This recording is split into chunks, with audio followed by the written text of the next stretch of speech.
আজকে হচ্ছে 4 ফেব্রুয়ারি 2025। আমাদের বার কাউন্সিল লিখিত ব্যাচ 2025-এর 18তম ক্লাস এবং ফৌজদারি কার্যবিধির 18তম ক্লাস। গতদিন আমরা জামিন সম্পর্কে বিস্তারিত আলোচনা করেছিলাম এবং জামিনের একটা মাত্র মুসাবিদা আমরা পড়ছিলাম। আজকে আমরা জামিনের বা এজাহার, তারপর অন্যান্য বাদ বাকি যে মুসাবিদা আছে সেগুলো দেখার চেষ্টা করব এবং চেষ্টা করব আজকে এই ফৌজদারি কার্যবিধিকে শেষ করে ফেলার মানে যাতে শেষ হয়। দেখেন, প্রথমে আমরা যে প্রশ্নটা দেখি, এটা সর্বশেষ আপনারা যে পরীক্ষাটা দিয়েছেন, আপনারা তো 23-এ দিলেন নাকি? 23-এ দিয়েছেন না? 23-এর, আচ্ছা 23-এর আগের বার আসছে, 2021 সালে এসেছে। তো আমরা একটু দেখি। টি তানভীর সুলতানপুর সাব রেজিস্ট্রি অফিসে একটি জাল নামপত্তনের কপি জমা দিয়ে একটি জমি রেজিস্ট্রি করাকালে সাব রেজিস্ট্রার নামপত্তন সংক্রান্ত কাগজটি জাল মর্মে বুঝতে পারেন। মানে নামপত্তন যারা বুঝেন না তাদের উদ্দেশ্যে বলি, নামপত্তন মানে হলো মিউটেশন। মিউটেশন কাকে বলে আসমা খানম জানেন? জানেন না? জি, কারণ আপনি একটা জমি কিনছেন, এখন জমিটাতে ছিল আর একজনের নামে, কারণ আপনার নামে আনার জন্য যে প্রক্রিয়া সেটাকে বলে মিউটেশন বা নামজারি। তাহলে এখানে যিনি ওই নামপত্তনের কপি জমা দিয়ে তিনি যখন রেজিস্ট্রি করতে গেছে, তখন ওই নামপত্তনের কপিটা হলো কি? জাল। তার মানে ইনি জাল কপি দেখাইছে কোথায়? সাব রেজিস্ট্রারের কাছে, সাব রেজিস্ট্রারের কাছে। সাব রেজিস্ট্রার এই ঘটনার প্রেক্ষিতে the code of criminal procedure 1898 এর, আন্ডারলাইন করবেন, সেকশন 195C অনুসারে, সেকশন কত? 195C অনুসারে সংশ্লিষ্ট ম্যাজিস্ট্রেট আদালতে দ্য পেনাল কোড 1860-এর 471 ধারায় নালিশি দরখাস্ত দাখিল করলে আদালত, এখানে দাঁড়িয়ে হবে না, এটা টি করে দেন, টি, টি এর বিরুদ্ধে গ্রেফতারি পরোয়ানা ইস্যুর আদেশ দেন। ওটা টি করছেন রুবেল? তাহলে এই জায়গায় নালিশি মামলাটা দায়ের করছে কে? Sub registrar. কার বিরুদ্ধে? টির বিরুদ্ধে। কি জারি করছে? ওয়ারেন্ট। আপনি টি এর নিযুক্ত আইনজীবী হিসেবে পূর্বোক্ত ঘটনায় উল্লেখিত তথ্য বিশ্লেষণ করে কমপক্ষে 4টি আইনানুগ যুক্তি সহ টি এর জামিনের জন্য একটি দরখাস্ত প্রস্তুত করুন। তো এই জায়গায় আপনি কার পক্ষের আইনজীবী হিসেবে নিযুক্ত হয়েছেন? কার? আসামি পক্ষের। এবং আপনাকে জামিনের দরখাস্ত করতে বলেছে। তো প্রথমে একটু বলে রাখা ভালো যে 471 ধারায় আসলে আছে কি। জাল জেনেও যে দলিল ব্যবহার করে সেটা শাস্তিযোগ্য অপরাধ কত ধারায়? 471 ধারায়। 471 ধারায়, বুঝতে পারছেন? এবং শাস্তি হবে এক্ষেত্রে কত? শাস্তি হবে এক্ষেত্রে হচ্ছে আপনার 2 বছর। অর্থাৎ শাস্তিটা হবে ফরজারির মতো, 465 ধারায় যে শাস্তি, জালিয়াতির যে শাস্তি, 471 ধারায়ও সেম শাস্তি। তাহলে জালিয়াতি 2 বছর সাজা। আমরা জানি নর্মালি ফৌজদারি কার্যবিধির যে দ্বিতীয় তফসিলের যে আহ, অষ্টম সপ্তম কলাম অনুসারে, বা যে সকল মামলার, সরি পঞ্চম কলাম অনুসারে যে সকল মামলার শাস্তি 3 বছরের কম, সেই সকল অপরাধ হচ্ছে আপনার বেইলেবল। তাহলে 466 যদি বেইলেবল হয়, 471 কি বেইলেবল? তার মানে আমি এখানে যে দরখাস্তটা করব, এটা কি দরখাস্ত? জামিনযোগ্য অপরাধ। এখন অনেকে আবার প্রশ্ন করে, স্যার আমি পরীক্ষার হলে জামিনযোগ্য জামিন অযোগ্য বুঝবো কেমনে? সবকিছু তো আর পড়ে শুনে হয় না, কিছু জিনিস আপনার ওখানে যাইও বুদ্ধি খাটাইতে হবে, চোখ কান খোলা রাখতে হবে, মনে রাখবেন। আমি আমি আমার পার্সোনাল অভিজ্ঞতা থেকে বলি। ধরেন একটা প্রশ্ন পরীক্ষায় আসছে, এখন ওই প্রশ্নটার উত্তর কি হবে, ধারা কি হবে, ওটা আমার মনে নাই, মনে করতে পারতেছি না, পড়া কিন্তু কি, বা না পড়া থাকলেও ওই ফ্যাক্টটা পড়ে আমি ওই মুহূর্তে তাৎক্ষণিকভাবে মাথায় আসতেছে না, তখন করবেন কি? ওই জিনিসটা আর আপনি লিখবেন না, আপনি যা পারেন তাই লিখবেন।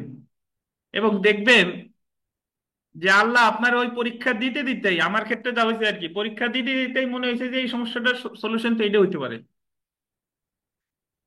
দেখবেন কি, দেখবেন যে ওইটার তখন আপনার সলিউশনটা মাথায় কি চলে আসছে, বুঝতে পারছেন? কিন্তু ওই জিনিসটা ওই মুহূর্তে বারবার পড়ে আপনি সময় নষ্ট করবেন না। তো বিষয়টাও এই জায়গায় এরকম যে আপনি আহ যদি মনে না থাকে যে এই জায়গায় কি জামিনযোগ্য নাকি জামিন অযোগ্য বা কিভাবে লিখবো, ওই মুহূর্তে লেখার দরকার নাই। আগে আমি বাদ বাকি অন্যান্য যা আছে এগুলো আগে শেষ করে আসি। তো এইভাবেও প্রশ্নটা আসতে পারে, অথবা 496 ধারায় জামিনের দরখাস্ত। তো আমরা একটু চলে আসি, দেখেন যে আর একটা কথা একটু বলি, সেটা হলো যে ওই যে 195 সি বলছে, 195 সি, 195তে বলছে যে আদালতে কার্যক্রমে যদি কেউ জাল দলিল ব্যবহার করে, যদি কেউ মিথ্যা সাক্ষ্য দেয়, তখন স্বয়ং ওই আদালতকে বা তার উপরস্থ আদালতকে মামলাটা করতে হবে, না হলে আমলে নেওয়া হবে না। তো 471 ধারার মামলা স্বয়ং ওই আদালতকেই করতে হবে। তো এই ক্ষেত্রে আদালত বলতে তিনটা আদালত বোঝাচ্ছে: দেওয়ানি, রাজস্ব, ফৌজদারি। দেওয়ানি, রাজস্ব, ফৌজদারি। তো এক্ষেত্রে 471 ধারায় সাব রেজিস্ট্রার আদালত হিসেবে গণ্য হবেন না, বুঝতে পারছেন? 195 ধারার ব্যাখ্যা অনুসারে সাব রেজিস্ট্রার দেওয়ানি আদালতও না, রাজস্ব আদালতও না, আবার কি ফৌজদারি আদালতও না। So এখানে এই সাব রেজিস্ট্রি অফিসারের এই মামলা করার লোকাস স্ট্যান্ডি নাই। লোকাস স্ট্যান্ডি মানে হলো রাইট টু সু, মামলা করার অধিকার নাই। যদিও আদালত কি দিয়ে দিছে, ওয়ারেন্ট দিয়ে দিছে, বাট অ্যাকচুয়ালি সাব রেজিস্ট্রার এখানে আদালত হিসেবে গণ্য হবে না, এবং সাব রেজিস্ট্রারের কাছে এই যে 195 সি কি হবে না, প্রযোজ্য। আচ্ছা, তো তাহলে আমরা দুইটা, অন্য কোনো যুক্তিও না দেখাইলেও চলে, যেহেতু এটা কি অপরাধ, বেইলেবল অফেন্স। তো আমরা একটু পড়ি, দেখেন বিজ্ঞ। আচ্ছা, অনেকে প্রশ্ন করে যে এই মামলাটার দরখাস্ত আমি জামিন কোথায় চাবো, কোথায় চাইবো? বুঝেন তো কোথায় চাই, কোথায় চাইবেন? মামলা যখন শুরু হয়েছে, আমলি আদালতে আছে, তখন আমি কোথায় চাইবো? যে আদালত ধরেন এই জায়গা বলা নাই, মামলা দায়ের করছে, দায়েরকারী আদালত ওয়ারেন্ট দিছে, তাহলে আপনি চাইবেন কোথায়, জামিন কোথায় যাবেন? আমলি নেয়ার এখতিয়ার কার কার আছে? চিফ জুডিশিয়াল ম্যাজিস্ট্রেট বা চিফ মেট্রোপলিটন ম্যাজিস্ট্রেট, প্রথম শ্রেণীর ম্যাজিস্ট্রেট বা মেট্রোপলিটন ম্যাজিস্ট্রেট, অথবা বিশেষ ক্ষমতাপ্রাপ্ত অন্য কোনো ম্যাজিস্ট্রেট। তাহলে আপনি দরখাস্ত করবেন চিফ জুডিশিয়াল ম্যাজিস্ট্রেট বা চিফ মেট্রোপলিটন ম্যাজিস্ট্রেট, অথবা এগুলা যদি কিছুই না আছেন তাহলে বলবেন যে বিজ্ঞ আমলি আদালত, কগনিজেন্স কোর্ট, অমুক। বুঝতে পারছেন? গতদিন একজন একজন লেকচার দেখে বলতেছে যে স্যার, যা ওই যে নারাজি পিটিশনের দরখাস্ত তো বুঝলাম, নারাজি পিটিশন করবো কোথায়? নারাজি পিটিশন কোন ম্যাজিস্ট্রেটের কাছে করতে হয়? ওই আমলি আদালতেই। জি। হুম। হুম। তো এখানে বিজ্ঞ চিফ মেট্রোপলিটন ম্যাজিস্ট্রেট আপনি লিখতে পারেন, অথবা আপনি শুধু মেট্রোপলিটন ম্যাজিস্ট্রেটও লিখতে পারেন, কারণ শুধু মেট্রোপলিটন ম্যাজিস্ট্রেটেরও কগনিজেন্স পাওয়ার আছে। আর যদি জেলা পর্যায়ে হতো তাহলে লিখতেন চিফ জুডিশিয়াল ম্যাজিস্ট্রেট বা প্রথম শ্রেণীর ম্যাজিস্ট্রেট বা সিনিয়র জুডিশিয়াল ম্যাজিস্ট্রেট বা বিজ্ঞ গোপালগঞ্জ আমলি আদালত, গোপালগঞ্জ। জি। সূত্র সিআর কেস নং 33/2021। এখন আপনি হয়তো বা বলতে পারেন যে প্রশ্নে তো কোথাও 33 নাম্বার নাই, আছে কি? নাই, কিন্তু আপনার একটা সিআর মামলা তো কি নাম্বার কিন্তু দিতে হবে। তো এটা আপনি কাল্পনিক ধরে নেন, ধারা 471, দণ্ডবিধি 1860।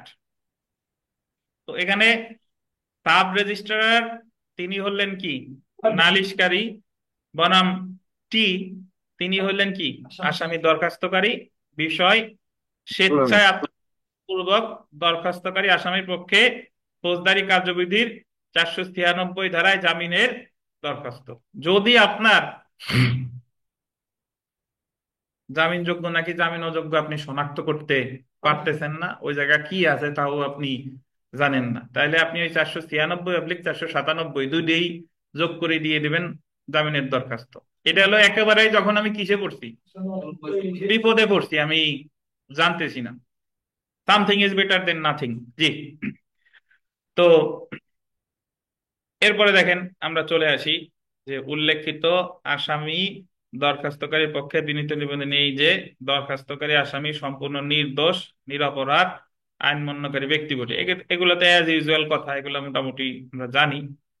নালিশকারী নালিশি দরখাস্তের সংক্ষিপ্ত বর্ণনা এই যে টি সুলতানপুর সাব রেজিস্ট্রি অফিসে একটি জাল নামপত্রের কপি জমা দিয়ে একটি জমি রেজিস্ট্রি করাকালে সাব রেজিস্ট্রার নামপত্র সংক্রান্ত কাগজটি জাল মর্মে বুঝতে পারে। সাব রেজিস্ট্রার এই ঘটনার প্রেক্ষিতে the code of criminal procedure 1898 এর সেকশন 195C অনুসারে সংশ্লিষ্ট ম্যাজিস্ট্রেট আদালতে পেনাল কোডের 471 ধারায় নালিশি দরখাস্ত দাখিল করে। উক্ত নালিশি দরখাস্ত গ্রহণ করে ম্যাজিস্ট্রেট উক্ত আসামির বিরুদ্ধে গ্রেফতারি পরোয়ানা ইস্যু করে। এটা কিন্তু কি না বলেন, মামলার ফ্যাক্ট আর কি। যেহেতু আসামির বিরুদ্ধে আনীত দণ্ডবিধি 471 ধারার অপরাধটি একটি জামিনযোগ্য অপরাধ, সেহেতু এমন মামলায় জামিন পেতে আসামি কি বলেন, আইনের অধিকারী। যেহেতু টি উক্ত জাল নামপত্রের কপি, আন্ডারলাইন করেন এটা, কোন আদালতের কার্যধারায় দাখিল করেনি, কোন আদালতের কার্যধারায় দাখিল করেনি, সেহেতু টি দণ্ডবিধির 471 ধারায় অপরাধ করেন। এটা একটা পয়েন্ট দেখেন। 471 ধারার অপরাধ তাহলে শুধু করা যায় কোন ক্ষেত্রে, আদালতে, বুঝতে পারছেন? দেওয়ানি রাজস্ব আর কি, ফৌজদারি আদালতে। কিন্তু এটা সে দাখিল করছে কোথায়, সাব রেজিস্ট্রি অফিসার। সো এটা অ্যাকচুয়ালি 471 ধারার অপরাধী হয় নাই। যেহেতু সাব রেজিস্ট্রার, যেহেতু রেজিস্ট্রার বা সাব রেজিস্ট্রার কোনো আদালত নয়, সেহেতু 471 ধারার অপরাধ বিষয়ে রেজিস্ট্রার বা সাব রেজিস্ট্রারের কর্তৃক আসামি এটা টি হবে। টি এর বিরুদ্ধে দাখিলকৃত নালিশটি কি নয়, এই জায়গা তো টি এর মামলা করার অধিকারী। যেহেতু 471 ধারায় আদালত ব্যতীত অন্য কোনো ব্যক্তির নালিশের ভিত্তিতে মামলা কার্যক্রম শুরু হতে পারে না, সেহেতু সাব রেজিস্ট্রার কর্তৃক দাখিলকৃত নালিশটি কি নয়, রক্ষণীয়। এবং এই জায়গায় আদালত ব্যতীত অন্য কেউ যে মামলা করতে পারবে না, এই কথাটা কিন্তু 471 বলা নাই, এই কথাটা বলা আছে কোথায়, ফৌজদারি কার্যবিধির 195 ধারায়, 195 ধারায়। যেহেতু টি উক্ত জাল নামপত্রের কপি কোন সাক্ষ্য গ্রহণের কার্যধারায় সাক্ষ্য হিসেবে প্রদান করেনি, সেহেতু টি কোনো অপরাধ করেনি। সে কোনো কি হিসেবে প্রদান করেনি, সাক্ষ্য হিসেবে প্রদান করেনি, তাই বলতেছে আর কি। যেহেতু আসামি আইনের প্রতি শ্রদ্ধাশীল থেকে আদালত আত্মসমর্পণ করে জামিনের দরখাস্ত প্রার্থনা করেছে, সে যেহেতু দরখাস্তকারী আসামি বাংলাদেশের নাগরিক এবং জামিনে মুক্তি পেলে তিনি পলায়ন করবে না বা জামিনের শর্ত ভঙ্গ করবে না, এগুলা মোটামুটি একই কথা। জামিনে মুক্তি গেলে জামিনের শর্ত ভঙ্গ করবে না বা এগুলো করবে না, এগুলো হলো কথার কথা। এই কথায় কিন্তু আপনারা জামিন দিবে না, এগুলো বলার দরকার, তাই বলার। বিষয়টা হলো যে আমাদের সবার বাড়িতে দেখবেন যে কাঁচের থালবাটি আছে শোকেজের মধ্যে ঢুকানো, ওর ভিতরে টি পটও আছে। ওই টি পটে জীবনে কাউরে চা আপনি নিজেও খান নাই, কাউরে দেনও নাই, ঠিক আছে? বলেন কেউ দিয়েছেন কিনা টি পটে? এই কারণগুলো টি পটের মতোই, জি। অতএব জি, ওটা সাজানোর জন্য, জি। অতএব দরখাস্তকারী আসামিকে জামিন মঞ্জুর করতে আদালতের সদয় মর্জি হয় তারিখে।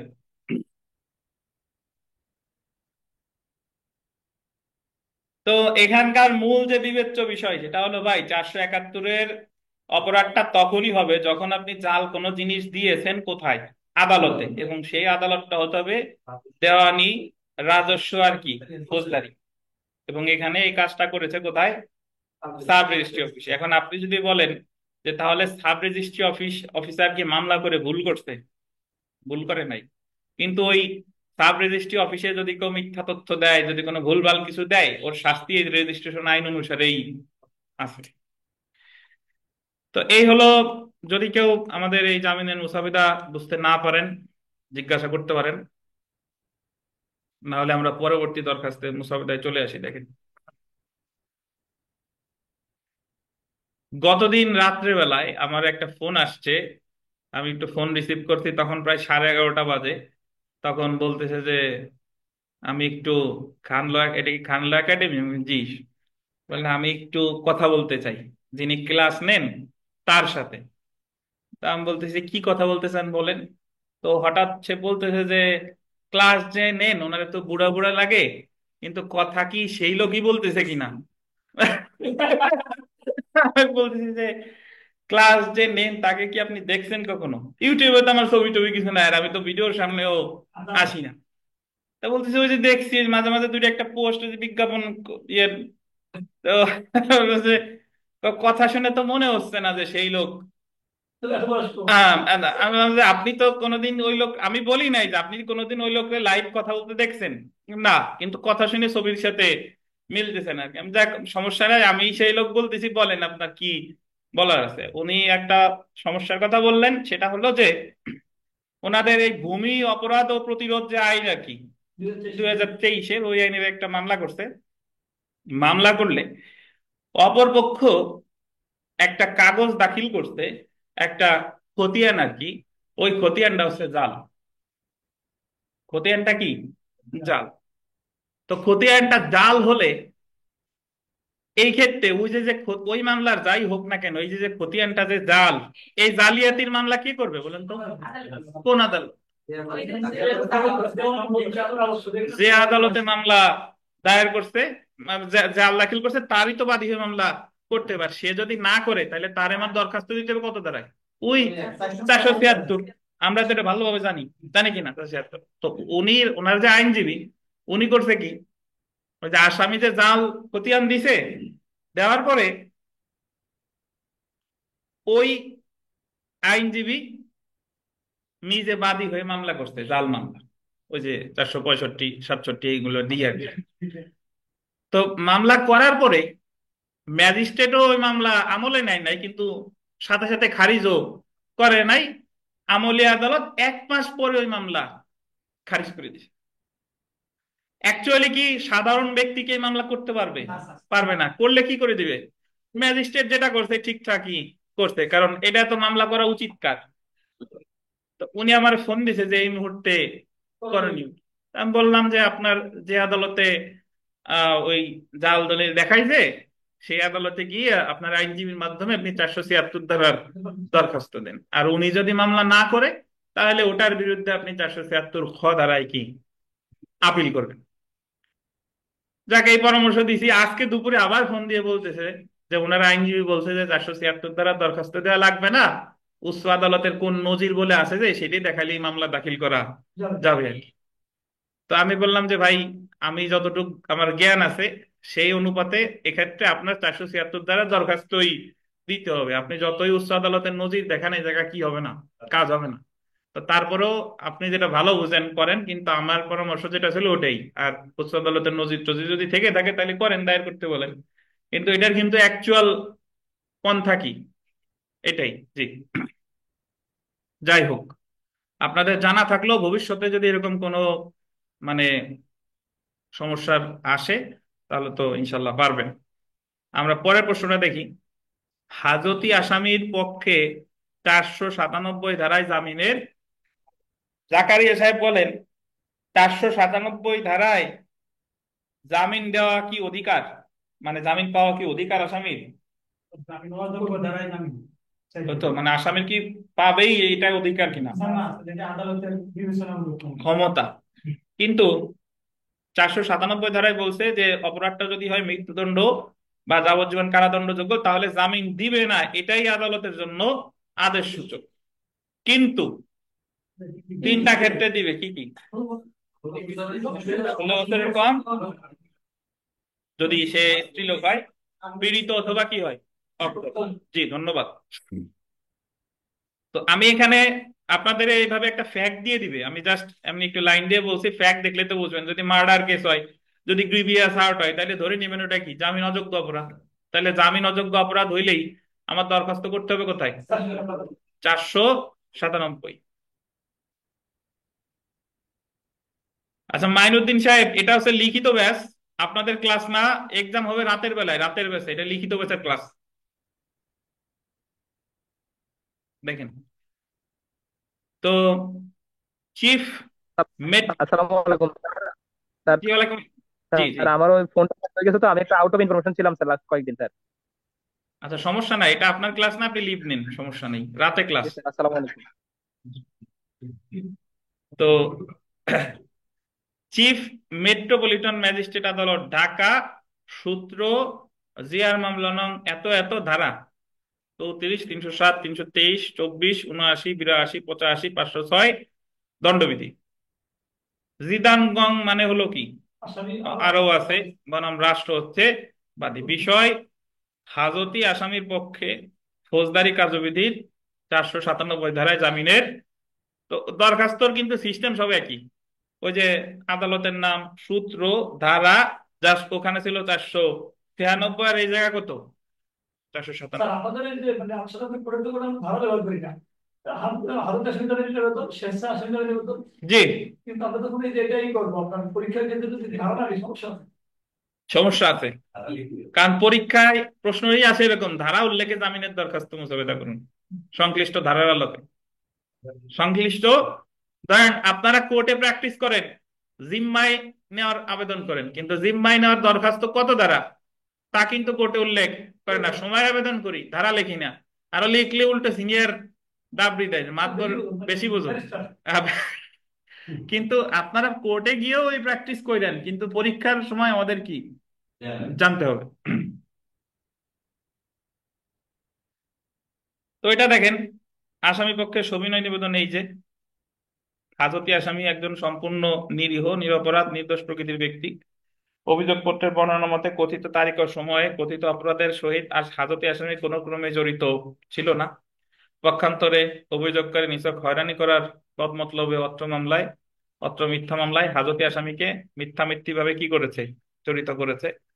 অত্র মামলার অভিযোগের বর্ণনা মতে আসামি আনুমানিক এত ঘটিকার সময় এই বিশ্ববিদ্যালয়ের পার্শ্ববর্তী ঘাটপাড় এলাকায় পূর্ব পরিকল্পিত ভাবে অবস্থান করেন। আসামি অসৎ উদ্দেশ্যে বাদিনীকে হাত ধরিয়ে টানাটানি করতে থাকে। টানা হেঁচড়ার এক পর্যায়ে আসামি হত্যার উদ্দেশ্যে বাদিনীকে গলায় ছুরি ধরিয়া হত্যার ভয়ভীতি প্রদর্শন করে এবং চিৎকার চেঁচামেচি করতে 2 নং আসামিকে মুখ চাপিয়া ধরে। আসামি সহ অজ্ঞাত ব্যক্তি বাদিনীকে ডান হাতে ধারালো ছুরি দ্বারা আঘাত করে এবং ব্যাগ থেকে বিশ্ববিদ্যালয়ের টিউশন ফি বাবদ 40,000 টাকা, সাথে থাকা ভিভো মোবাইল যার মূল্য কত 30,000 টাকা, কানের দুল যার মূল্য 1,45,000 টাকা ছিনতাই করিয়া। এটা হলো মামলার সংক্ষিপ্ত বিবরণ। তো হাজতি আসামি একজন ছাত্র, সে 3য় বর্ষ অধ্যয়নরত আছে। ঘটনার তারিখ ও সময় সে ঘটনাস্থলে ছিলেন না। হাজতি আসামি একজন সম্ভ্রান্ত পরিবারের সন্তান, তার কোনো পূর্বের অপরাধের নজির নাই। হাজতি আসামির আর্থিক, সামাজিক ও পারিবারিক সুনাম রয়েছে। হাজত আসামি বিগত ইংরেজি তারিখ হতে বিনা বিচারে জেল হাজতে মানবতার জীবনযাপন করিতেছেন। মামলাটি এখনো কি তদন্তাধীন মামলার হবে, মামলার এখনো অভিযোগপত্র দাখিল করা হয়নি। ইংরেজি তারিখে আসামির এত ইংরেজি তারিখে আসামির চূড়ান্ত পরীক্ষা, যে কারণে হাজতে আসামি জামিন পাওয়ার অধিকারী। এখন যারা কোর্টে যান তারা তো জানেন, কিন্তু যদি এই এই আসামি তো আগে থেকে হাজতে আছেন, কিন্তু যদি এটা এরকম হতো যে আমি আত্মসমর্পণ করে জামিনের আবেদন করতেছি, তখন কিন্তু আর হাজতি শব্দটা ব্যবহার করা যাবে না, তখন লিখতাম কি, জি। আসমা খানম বুঝেন নাই, এখন বুঝতেন মানে যার জামিনের আবেদন আমরা করতেছি সেই ইতিমধ্যে গ্রেফতার হয়ে হাজতে। আর অনেক সময় তো আমার এখনো গ্রেফতার করে নাই, কিন্তু আমি আসামি, আমি আত্মসমর্পণ কইরা স্বেচ্ছায় হাজির হয়ে জামিনের আবেদন। 5 নম্বরে দেখেন, হাজতে আসামি একজন স্থানীয় ব্যক্তি। হাজতে আসামি জামিনে মুক্তি পাইলে পালায়া যাবার বা বিচারের আদৌ কোনো সম্ভাবনা নেই, যে কোনো শর্তে জামিনদার দিতে প্রস্তুত আছেন। অতএব বিনীত প্রার্থনা যে হুজুর আদালত কৃপা বিতরণ যদি ভুল হয়ে যায়, লেখার কাম নাই, দেখেন যে অনুগ্রহপূর্বক অত্র আবেদনপত্র সহৃদয়তার সহিত বিবেচনা করিয়া হাজতে আসামিকে জামিনে মুক্তিদান করিতে বিহিত মর্জি।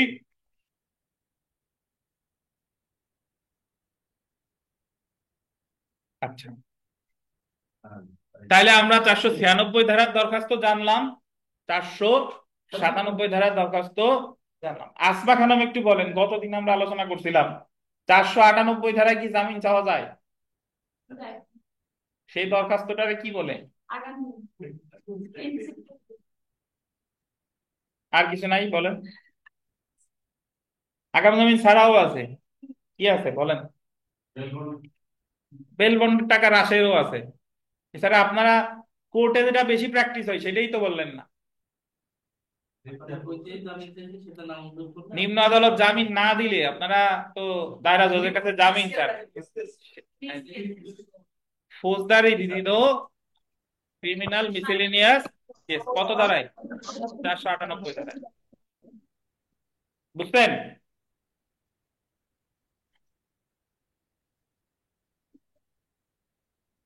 তো মূল ফরম্যাটটা একটু আলাদা। 496 97 ধারায় ওই সূত্র থাকে, আদালতের নাম থাকে, সূত্র থাকে, আর ধারা থাকে।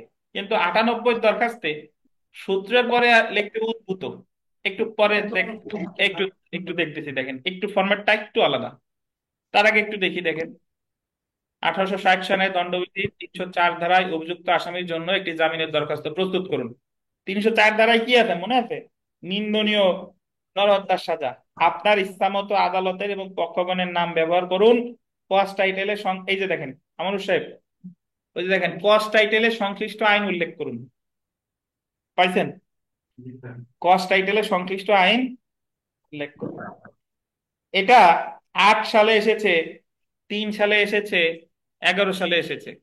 অথবা দণ্ডবিধি 302 ধারায় অভিযুক্ত আসামির জন্য একটি জামিনের দরখাস্ত মোসাবেদা করুন। দরখাস্তে কস টাইটেলে আইনের সংশ্লিষ্ট ধারাও উল্লেখ। এখন এই সেম প্রশ্নটা আপনি 397 দিয়েও লিখতে পারেন, সরি 497 দিয়ে লিখতে পারেন, 498 দিয়েও। 497 দিয়ে যদি আমি চাই তাহলে আমি চাইতেছি কার কাছে? আমলি আদালতে। বুঝছেন? আর 498 দিয়ে যদি আমি চাই তাহলে আমলি আদালত এটা কি করছে? নামঞ্জুর করে দিছে। সেটাই ঘটনায় কিন্তু বলে নাই নামঞ্জুর করছে কি করে নাই, ঘটনায় জাস্ট বলছে কি জামিনের দরখাস্ত মোসাবেদা করুন। এখন আপনি বলতে পারেন যে স্যার তাহলে এই জায়গায় আপনি 498 দরখাস্ত আনলেন কেন? আনলাম এই কারণে, কারণ আগে তো 497 দরখাস্তর একটা নমুনা তো আছে।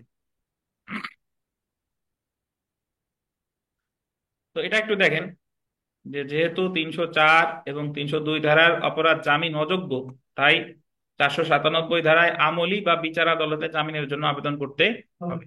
যদি 497 ধারায় জামিনের আবেদন নামঞ্জুর হয় তাহলে 498 ধারায় দায়রা জজ আদালতে বা হাইকোর্ট বিভাগে হবে ফৌজদারি মিস কেসের মাধ্যমে জামিনের আবেদন করতে হবে। যেহেতু উপরে 497 ধারার আবেদন আলোচনা করা হয়েছে, তাই নিম্নে 498 ধারায় জামিনের দরখাস্তের মোসাবেদা করা হলো। তাহলে এখন আমরা এটা একটু দেখি।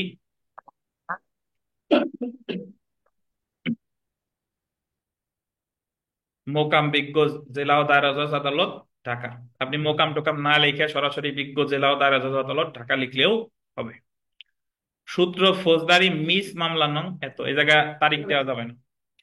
ফৌজদারি মিস মামলা নং মানে মিস মামলা নং, বা আপনি বাংলা লিখতে পারেন বিবিধ মামলা নং। জি, ফৌজদারি ক্রিমিনাল মিসেলেনিয়াস কেস নং। ঠিক আছে? উদ্ভূত, এই যে দেখেন উদ্ভূত সাভার থানার মামলা নং এত। মানে এই মিস মামলাটা উদ্ভূত হয়েছে কোন মামলা থেকে? সাভার থানার মামলা নং এত। তারপরে দেখেন ধারা কত? 302 ধারা দণ্ডবিধি। শেখ আলামিন আসামি বা দরখাস্তকারী হাজতি, রাষ্ট্র হলো কে? প্রতিপক্ষ। তো মিস বিষয় দেখেন, বিষয় এটার বিষয়টা একটু আলাদা, বিষয়টা একটু বিস্তারিত লিখতে হয়। কারণ আমি 498 ধারা দরখাস্ত মানে তো আমার একবার দরখাস্ত কি হয়েছে? নামঞ্জুর হয়েছে। তাহলে কয় তারিখে নামঞ্জুর হয়েছে এটা আমার বিষয়তে লিখতে হবে।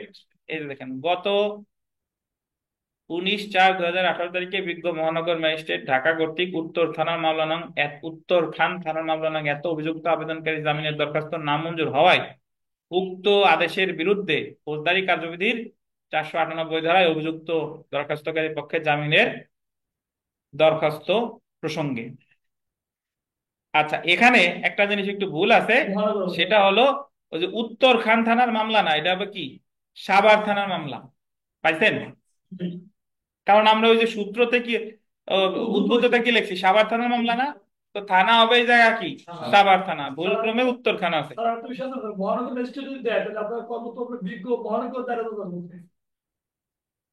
জি, ওই বিষয়টা আছে যে কত কিন্তু আচ্ছা, মহানগর দায়রা জজ, তাই? আচ্ছা, সমস্যা নাই। আর যদি মেট্রোপলিটন এলাকা, ঢাকায় কিন্তু মেট্রোপলিটনও আছে, আবার ঢাকা জেলার মামলাও ওই জায়গায় হবে। বিষয় নেই। ও আচ্ছা, তাহলে ওই যে উপরে মহানগর ম্যাজিস্ট্রেট কর্তৃক ঢাকা, ওই যে, মানে এই জায়গাতে যে একটু ভুল আছে।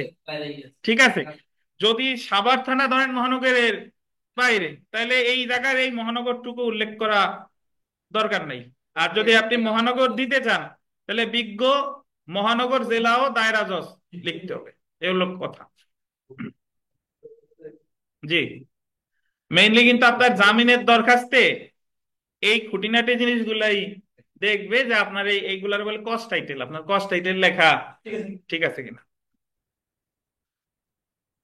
তো বিষয়, তো বললাম, আবেদনকারী জামিনের দরখাস্ত নামঞ্জুর হয় উক্ত আদেশের বিরুদ্ধে ফৌজদারি কার্যবিধি 498 ধারায় অভিযুক্ত দরখাস্তকারীর পক্ষে জামিনের আবেদন।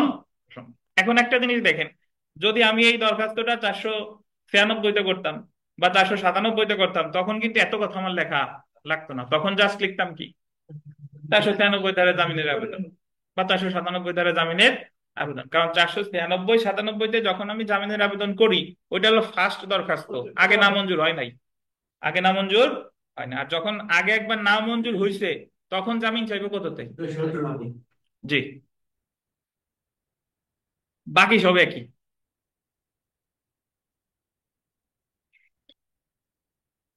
বাকি সব একই, সো আমি ফ্যাক্ট আর পড়তেছি না, এগুলো আপনি ওই তারপর পড়ি। যাই হোক, দেখেন, আসামি পক্ষের বিনীত নিবেদন এই যে, রাষ্ট্রপক্ষের মামলার সংক্ষিপ্ত বিবরণ। অভিযুক্ত আসামি মোহাম্মদ আলামিন এবং ভিকটিম মোহাম্মদ মুন্না একসাথে পড়াশোনা করত, তারা সহপাঠী। গত 30/11-16 তারিখে ভিকটিম মোহাম্মদ মুন্না বাড়ি হতে বিকেল আনুমানিক আনুমানিক 4টা 30 মিনিটে উত্তরার দিয়া বাড়ির উদ্দেশ্যে রওনা দেয় এবং বাড়িতে বলে যায় যে সে সন্ধ্যার মধ্যে বাড়িতে আসবে। তো এই জায়গা উত্তরা না দিয়ে, যখন আপনি লিখবেন, দিয়ে দিবেন কি, সাভার। ঠিক আছে, কারণ উত্তরখান থানাটা উত্তরার ওই জায়গায় পড়ে। আর যদি আপনি উত্তরাই রাখতে চান, তাহলে উপরে ওই যে সাভার থানার মামলা কাটিয়ে লিখতে হবে কি, উত্তরখান থানার মামলা। এত সন্ধ্যা 6টা 15 মিনিটের দিকে ভিকটিম মুন্নার বাবা মোহাম্মদ তোফাজ্জল খান মুন্নাকে ফোন করলে মুন্না ফোনে বলে যে সে আর কিছুক্ষণের মধ্যে বাড়িতে আসবে। কিন্তু মুন্না বাড়িতে না আসায় তার পিতা তাকে পুনরায় ফোন করলে তার ফোন বন্ধ পায় এবং উক্ত রাতে মুন্না বাড়িতে ফিরে আসে না। আমরা আমাদের ছেলে মুন্নাকে বিভিন্ন স্থানে খোঁজাখুঁজি করতে থাকি। 5 দিন ধরে নিখোঁজ থাকার পর তোফাজ্জল থানায় একটি জিডি করলে পুলিশ উত্তরা দিয়াবাড়ির খাল হতে মুন্নার লাশ উদ্ধার করে। উত্তরখান থানার হবে কি, সাভার থানা পুলিশ লাশের সুরতহাল রিপোর্ট প্রস্তুত করে লাশের ময়না তদন্তের জন্য ঢাকা মেডিকেল হাসপাতালে মর্গে প্রেরণ করে। অতঃপর পুলিশ বাদী হয়ে অজ্ঞাতনামা ব্যক্তিদের বিরুদ্ধে এজাহার দায়ের পূর্বক মামলাটি প্রাথমিক তথ্য বিবরণীভুক্ত করে। এলো মামলার সংক্ষিপ্ত বিবরণ। তারপরে দেখেন যে গত 6/1/2017 তারিখে পুলিশ অভিযুক্ত মোহাম্মদ আলামিনকে গ্রেফতার পূর্বক রিমান্ড এবং 164 ধারায় জবানবন্দি গ্রহণের আবেদন সহ মহানগর ম্যাজিস্ট্রেট আদালত ঢাকাতে কি করে, হাজির করে। বিজ্ঞ ম্যাজিস্ট্রেট পুলিশের রিমান্ডের আবেদন নামঞ্জুর করে, কিন্তু 164 ধারায় জবানবন্দি গ্রহণ করে জেল হাজতে প্রেরণ করে। উক্ত দিন হতে আসামি প্রায় 1 বছর 5 মাস জেল হাজতে আছে। বলেন তো এতদিন জেল হাজতে থাকলো কেন? কারণ মামলাটা কি মামলা? খুনের মামলা। জি। উক্ত মামলার তদন্ত প্রতিবেদন দাখিল করার বিভিন্ন তারিখ থাকলো, এ যাবৎ কোনো তদন্ত প্রতিবেদন দাখিল করেনি এবং প্রতিবেদন দাখিলের পরবর্তী সময় নির্ধারণ করা হয়েছে 8/7/2018। মানে মামলা দীর্ঘদিন হলেও এখন পর্যন্ত কোনো পুলিশ রিপোর্ট দেয় নাই। যেহেতু উক্ত মোকদ্দমায় এখনো কোনো প্রতিবেদন দাখিল করা হয়নি, সেহেতু উক্ত মোকদ্দমার বিচার কখন শেষ হবে সেটা অনিশ্চিত হয়ে পড়েছে। এবং এমন অনিশ্চিত প্রেক্ষাপটে আসামিকে বিনা বিচারে দীর্ঘদিন জেল হাজতে রাখা আসামির প্রতি অবিচার এবং বিচার নিশ্চিত করতে আসামিকে জামিনে মুক্তি প্রদান করা হোক। যেহেতু আসামির নাম প্রাথমিক তথ্য বিবরণীতে নেই, সেহেতু আসামিকে জামিনে মুক্তি প্রদান করা হোক। বলতেছে যে আসামির নাম এফআইআর এ নাই, এফআইআর এ নাই। আসামি 164 ধারায় যে জবানবন্দি দিয়েছে, উক্ত জবানবন্দিতে সে নিজের বিরুদ্ধে দোষ স্বীকারোক্তিমূলক কোনো বক্তব্য দেয়নি, এবং এমন জবানবন্দির উপর ভিত্তি করে আসামিকে জেল হাজতে রাখা আসামির প্রতি অন্যায়, এবং ন্যায় বিচার নিশ্চিত করতে হলে আসামিকে জামিনে মুক্তি প্রদান করা হোক। যেহেতু আসামি জন্মসূত্রে বাংলাদেশের নাগরিক এবং স্থায়ীভাবে উত্তরায় বসবাস করে, স্থায়ীভাবে কিসে বসবাস করে, সাভারে, সেহেতু তাকে জামিনে মুক্তি দিলে জামিনের অপব্যবহার করবে না বা অপরাধ সংশ্লিষ্ট কোনো প্রমাণ বিনষ্ট করবে না এবং পালিয়ে যাবে না, সেহেতু তাকে জামিনে মুক্তি প্রদান করা। বাকি তো সব একই। তাহলে ভূঁইয়া সাহেব বলেন, নূর ভূঁইয়া, যে 497 জামিনের দরখাস্ত কখন করবেন আর 498 ধারায় জামিনের দরখাস্ত কখন করবেন? তখন আমরা একটা জামিন অযোগ্য অপরাধ করছে, সেই অপরাধের জন্য আমরা 497 ধারায় জামিন চাই। 497 ধারায় জামিন যখন বিচারক নামঞ্জুর করবে, তখন ওই নামঞ্জুর আদেশের বিরুদ্ধে 498 ধারায় আমরা একটা মিস কেস করবো 498 ধারায়। আচ্ছা, দেখি রুবেল সাহেব বলেন, রুবেল, 496 ধারার দরখাস্ত না মঞ্জুর হইলে 498 ধারার দরখাস্ত কি করা যাবে? আমি তো অপরাধের জন্য আমি কিন্তু বাধ্য, আমি হাতে ধরতে পারি না। না, ওটা তো দাম চলবে, দাম দেবে, কিন্তু কোনো ভাবে যদি মিস্টেক হয় তো সেক্ষেত্রে তো মিসকেস তো হবে না, কোনোভাবে না, হ্যাঁ, উনি দিতে বাধ্য, না দিলে যে কি করবেন তার পাবলিকলি বলতে বলতে বর্তমানে বাধ্য না। দেখেন, বর্তমান দিচ্ছে না স্যার, কে বর্তমান জামিন যোগ্যতা দেয় নাই? না, দেখেন, কোনটা দেয় নাই? আমি মুর্শিদপুর এক মামলায় খিবুমিয়া নাম করে আপনার মুর্শিদপুর জেলা মানে পৌর বিএনপি কেন্দ্র, ওনার সাথে আবার ফারুক খানের একটা ছবি ছিল, ফারুক খান মিষ্টি খাওয়া যাচ্ছে এবং উনি ফারুক খান মিষ্টি খাওয়া যাচ্ছে। জি। যেগুলো এক মামলায় একদম আপনার কোনো ধারাই নেই, নাম আছে, এধারে নাম আছে, উনি হাজির হয়েছে, সবার সাথে জামিন দিচ্ছে, ওনারা বাসা রাখছে যে আদেশ করা হবে। 2 ঘন্টা পরে ওনার ওই মামলায় গ্রেফতার, ওই মামলায় দেখছে, যেটা বুঝেছে পরের দিন ওই মামলা জামিন দিচ্ছে, বা এর মধ্যে অন্য মামলা উত্তর দাবি দেখাচ্ছে। তো ওই মামলায় তো দিছে। ওই ওদিন যায়নি, আমাদের খালি ওদিন ছেড়ে দিচ্ছে। ওইটা ওই দিন যেটা দেখাইছে, ওই দিন তো আপনার জামিন শুনানি দেয় নাই, টেকনিক্যালি বাদ দেয়া হয়েছে। না, ওদিনকে ওনারা বলছে 2 ঘন্টা পর আদেশ হবে, হ্যাঁ। 2 ঘন্টা পরে ওনারা ওই মামলা ছেড়ে দিতেছে। হ্যাঁ। ওই যে যেমন হাজির হয়েছিল, ছেড়ে দেওয়ার পরে পরের দিনকে যখন ডাকতেছে, পরের দিনকে গোটা ওই মামলা জামিন দিচ্ছে, কিন্তু ওনারা এই যে মামলা সোনার দেখা বলে ওই মামলা ওদিন ছেড়ে দিতেছে। আচ্ছা, তো ওই যে, তো আপনাদের জামিন অ্যাকচুয়ালি দেশেই, কিন্তু সিস্টেমে আটকায় রাখছে, জামিন দিতে বাধ্য। দেখেন, তো এই আসমা খানম বলেন তো, তাহলে আপনার দৃষ্টিতে 497 ধারার দরখাস্তের সাথে 498 ধারা জামিনের দরখাস্তের কি পার্থক্য আছে?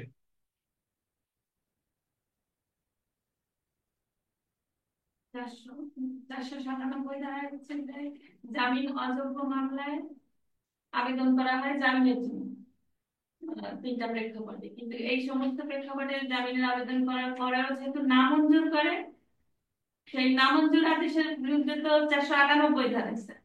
আর আর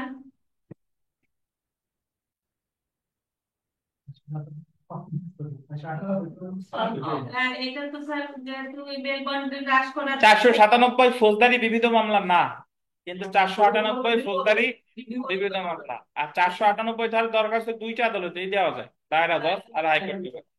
কিন্তু 497 দরখাস্ত দিতে হয় আমলি আদালত অথবা বিচারিক আদালত। জি। তো এখানে একটু দেখেন, আমরা চলে আসি এটা পরের প্রশ্নটা। বেল বন্ডের জন্য আদালত অধিক পরিমাণে অর্থ, ধরা যাক 1 লক্ষ টাকা ধার্য করেছে। আপনি বেল বন্ডের অর্থ যুক্তিসঙ্গত হারে কমানোর জন্য যুক্তি প্রদর্শন করুন। উক্ত অর্থ কমানোর জন্য একটি দরখাস্ত লিখুন। আমরা জানি যে বেল বন্ডের টাকা যদি অতিরিক্ত হয়ে যায়, তাহলে সংক্ষুব্ধ পক্ষ আবেদন করবে কত ধারায়? 498 ধারায়। তো 498 ধারায় আমি বলছিলাম অ্যাকচুয়ালি 3টা ক্ষমতা আছে, যে সাধারণ জামিন না দিলে ফৌজদারি বিবিধ মামলা 498, আবার আগাম জামিন 498, আবার বেল বন্ডে টাকা কমানোর জন্য কত? 400। আলোচনা দেখেন যে আদালত বেল বন্ডের জন্য অধিক পরিমাণ অর্থ নির্ধারণ করলে উক্ত অর্থ যুক্তিসঙ্গত হারে কমানোর জন্য আবেদন করতে হয় ফৌজদারি কার্যবিধি 498 ধারায়। 498 ধারা বলা হয়েছে জামিনের জন্য মুচলেকার অর্থের পরিমাণ মামলার যথাযথ পরিস্থিতি বিবেচনা করে নির্ধারণ করতে হবে এবং এটা অত্যাধিক হবে না। হাইকোর্ট বা দায়রা আদালত যে কোনো সময় যে কোনো ব্যক্তিকে জামিন মঞ্জুর করার বা পুলিশ অফিসার বা ম্যাজিস্ট্রেটকে দাবিকৃত জামিন হ্রাস করার নির্দেশ দিতে পারে। তো এই দরখাস্তটা কিভাবে করবো এটা একটু দেখেন।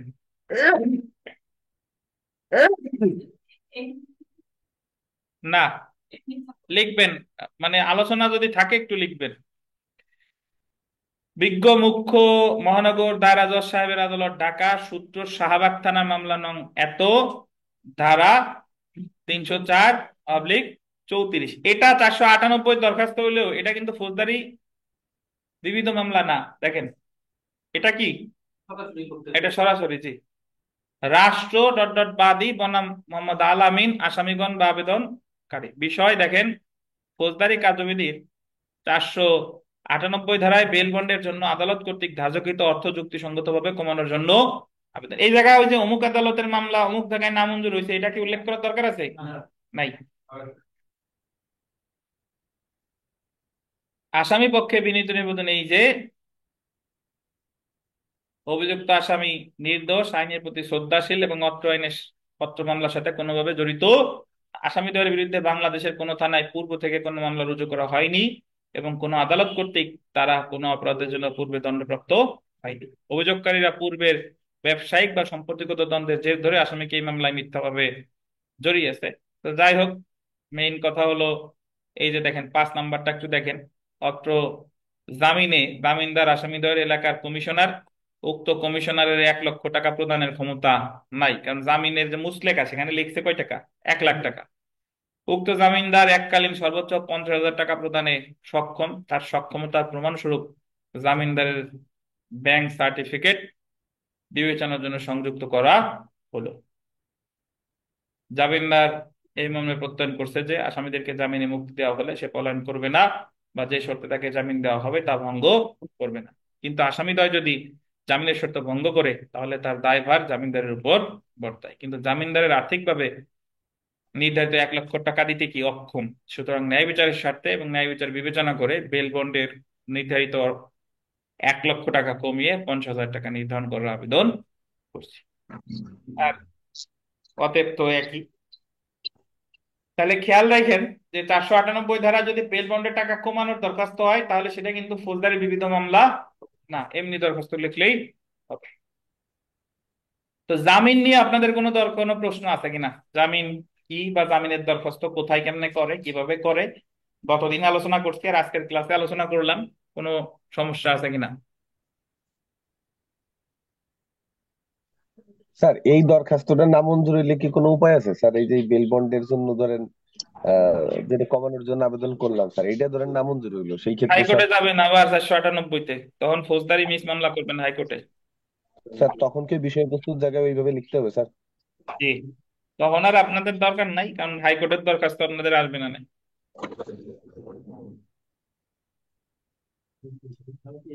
নিম্ন আদালতের দরখাস্ত আপাতত জানেন।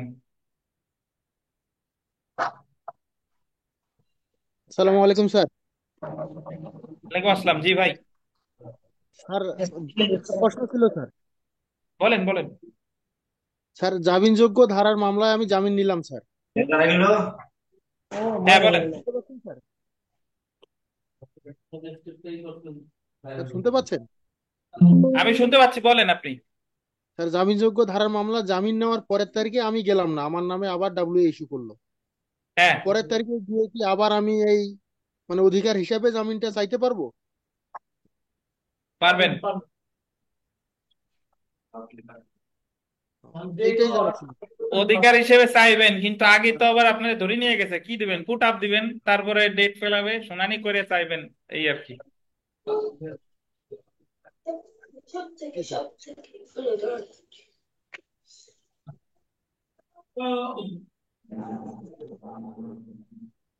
আচ্ছা ধন্যবাদ। আপনারা একটু চলে আসি 22 নাম্বার প্রশ্ন।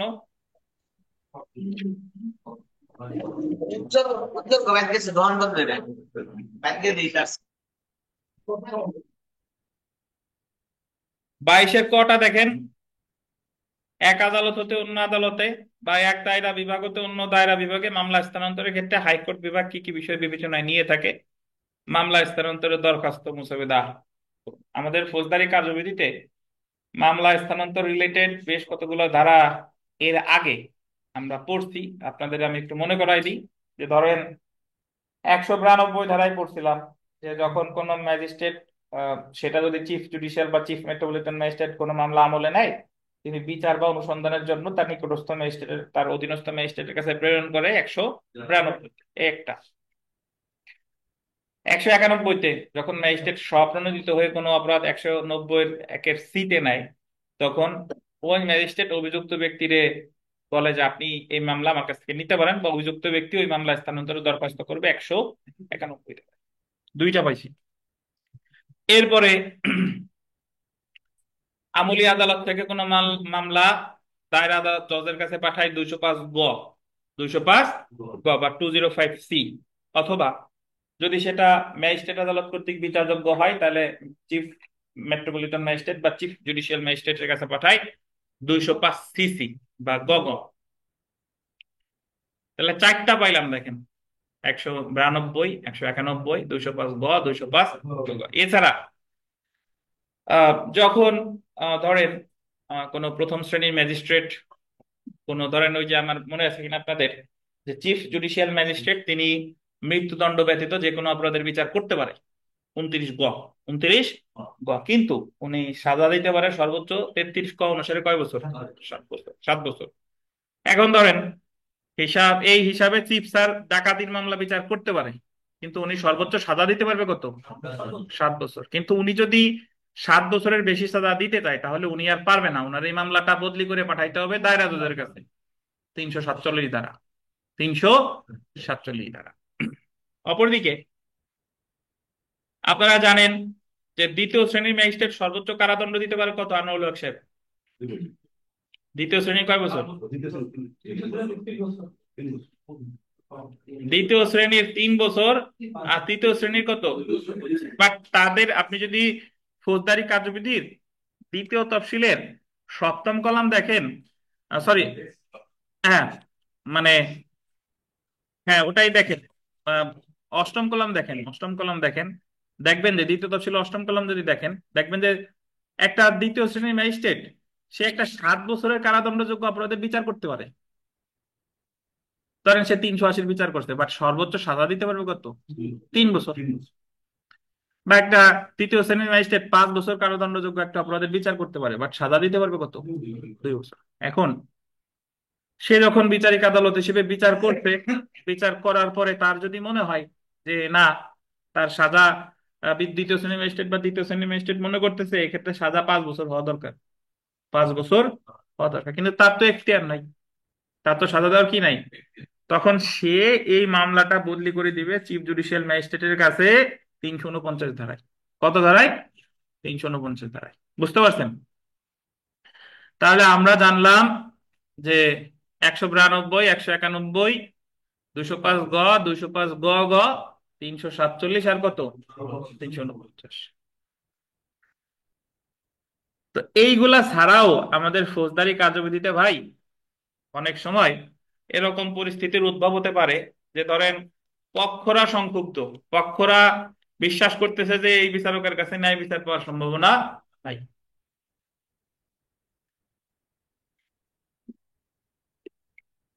বাট অথবা একই বিষয় নিয়ে একটা মামলা, এই মামলাটা ধরেন দুইটা মামলা, একটা মামলা বিচার হচ্ছে ঢাকা আর একটা মামলা বিচার হচ্ছে আরেক জায়গায়। এখন আসামির বাড়ি ধরেন ঢাকা আর একটা মামলা বিচার হচ্ছে কক্সবাজার, তখন আসামি দুইটা মামলার হাজিরা একসাথে দেওয়ার জন্য, একই সাথে বিচারের জন্য ওই কক্সবাজারের মামলাটা স্থানান্তরের আবেদন করতে পারে কত?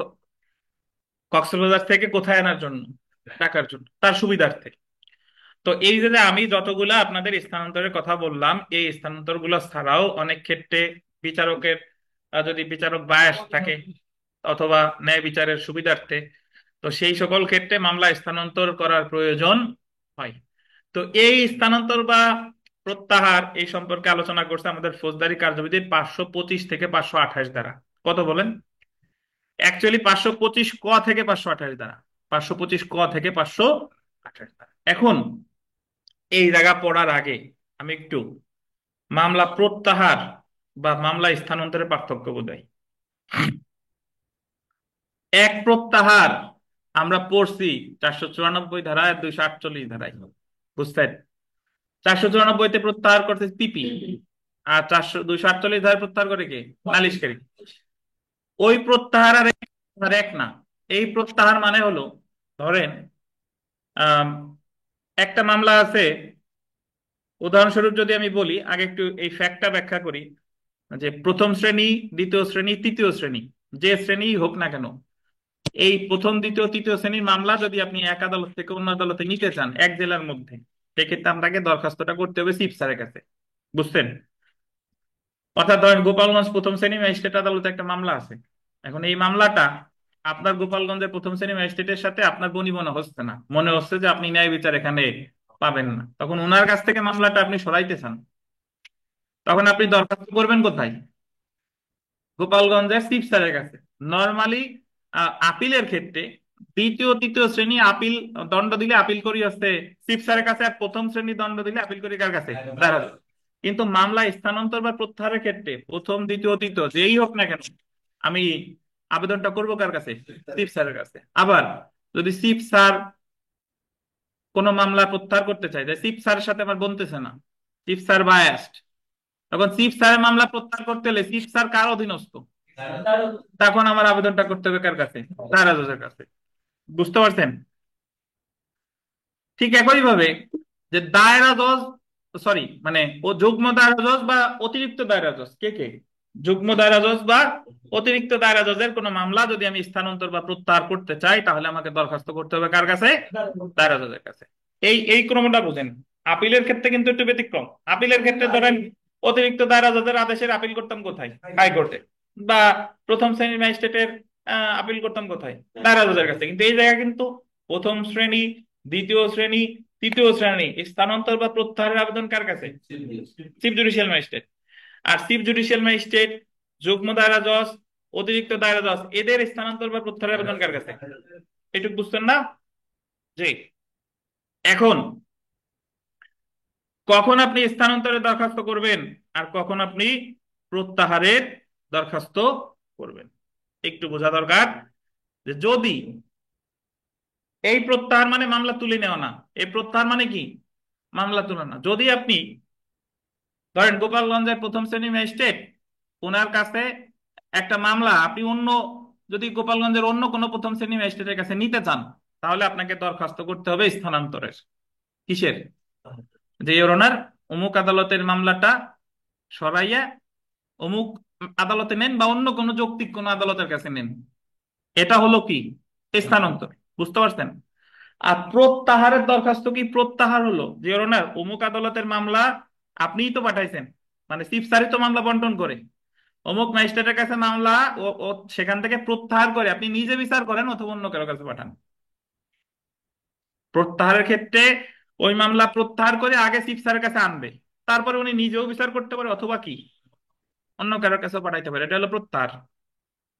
আর উইথড্রয়াল, সরি ট্রান্সফার হলো যে প্রথম শ্রেণী ম্যাজিস্ট্রেটের আদালত থেকে মামলাটা এনে আপনি আর একজনের কাছে পাঠান। মানে উইথ ট্রান্সফারের ক্ষেত্রে ওই মামলাটা কার কাছে আসতেছে না? চিফ স্যারের কাছে আসতেছে না, চিফ স্যার এক ম্যাজিস্ট্রেট থেকে আর এক ম্যাজিস্ট্রেটের কাছে, এটা হলো কি? ট্রান্সফার। আর উইথড্রয়ালটা কি? যে উনি আগে প্রত্যাহার করে আগে কার কাছে আনবে? উনি নিজেও বিচার করতে পারে অথবা, বুঝছেন কিনা? তাহলে এই প্রত্যাহার কিন্তু ওই 494 বা 248-এর প্রত্যাহার না। এই আসমা খানম, বুঝছেন নাকি মাথার উপর দিয়ে গেছেন? জাকারিয়া বলেন তো, ট্রান্সফার এন্ড উইথড্রয়ালের মধ্যে পার্থক্য কি? মামলা প্রত্যাহার হচ্ছে স্যার যে চিফ স্যার যে মামলাটা একজনের কাছে দিল স্যার, হুম। ওই মামলাটা আবার নতুন করে দরখাস্ত দিয়ে ওই মামলাটা তার নিজের কাছে আনাবো, আনার পরে তারা বলতে পারে স্যার এই মামলাটা আপনি নিজে বিচার করেন, আমরা একজন মানে আমি যদি প্রত্যাহারের দরখাস্ত চিফ স্যারের কাছেই করব, কিন্তু চিফ স্যার যদি আমি প্রত্যাহারের দরখাস্ত করি, তাহলে আমার ওই দরখাস্তের প্রেক্ষিতে চিফ স্যার ওই মামলাটা এনে প্রত্যাহার করে স্বয়ং উনি নিজে বিচার করতে পারে অথবা অন্য কারো বিচার নির্দেশ দিতে পারে। আর আমি যদি ট্রান্সফারের দরখাস্ত করি, তাহলে চিফ স্যার কি করবে? যে যদি ট্রান্সফারের দরখাস্ত করি জি সেই ক্ষেত্রে সিট স্যার যে কোনো একজন নিতে পারে। উনি আর ওটা নিজের কাছে নিজের কাছে আনতেছে না, একজনের মামলা আর একজনের কাছে দিয়ে দিবে। বুঝছেন? আলম ভাই বুঝেন নাই? বুঝছেন? তাহলে প্রথম শ্রেণী, দ্বিতীয় শ্রেণী, তৃতীয় শ্রেণী এদের প্রত্যাহার বা স্থানান্তরের দরখাস্ত করবো কোথায়? Chief judicial. Chief judicial magistrate, যুগ্ম দায়রা জজ, অতিরিক্ত দায়রা জজ এদেরটা করবো কোথায়? বোঝা গেছে না? এখন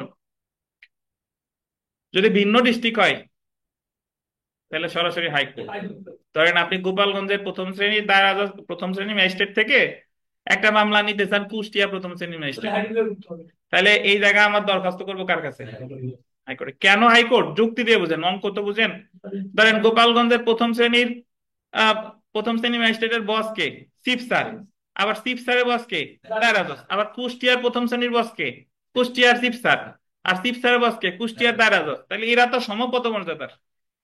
তো এই মামলা যদি আমি পাঠাইতে চাই, এদের তো এই দুজনের যেহেতু সমপদমর্যাদার, এর তো কারো একজনের লাগবে।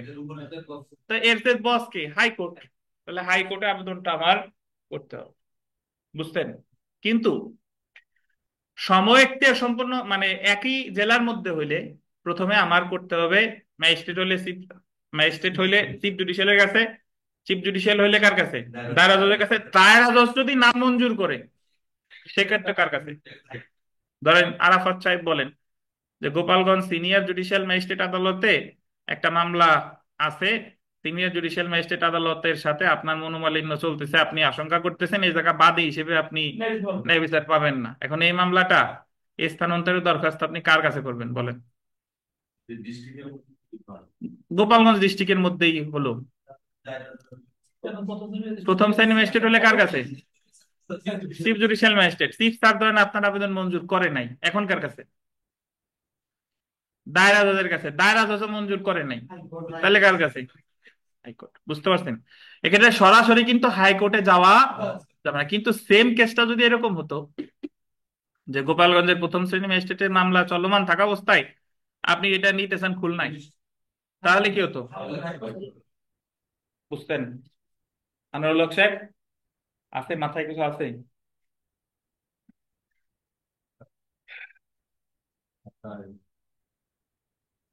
আচ্ছা কি আছে আমি একটু জিজ্ঞাসা করি আপনারে, বলেন দেখি। যে আহ, রাষ্ট্রদ্রোহিতার মামলা 124 ক ধারার যে মামলা, এটা যদি প্রথম শ্রেণীর ম্যাজিস্ট্রেট সাজা দিছে, প্রথম শ্রেণীর ম্যাজিস্ট্রেট সাজা দিছে, আসামি আপিল করবে কোথায় বলেন? হাইকোর্টে। কেন? মামলা করতে হবে না আপিল? কত ধারায় যাবেন হাইকোর্টে মনে আছে কিনা?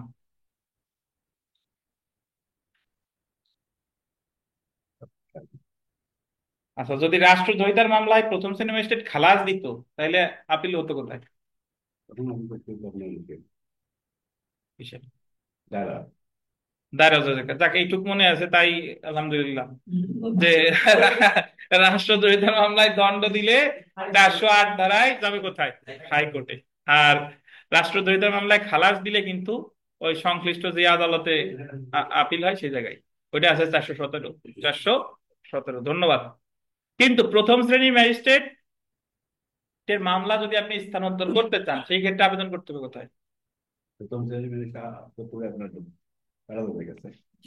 না না, কার কাছে? চিফ স্যারের কাছে। এই যে একটা ব্যতিক্রম, প্রথম শ্রেণী হলে এই জায়গায় দায়রা জজ নাই, যে কি chief judicial magistrate. Chief judicial magistrate না দিলে তারপরে কোথায়? ঠিক আছে। আমরা একটু সহজে মনে হয় এইভাবে ধরতে পারবো কিনা, যে যার অধীনস্থ, যেমন হ্যাঁ তৃতীয় শ্রেণী, দ্বিতীয় শ্রেণী, প্রথম, এই তিনজন ব্যক্তি হচ্ছে চিফ জুডিশিয়ালের অধীনস্থ।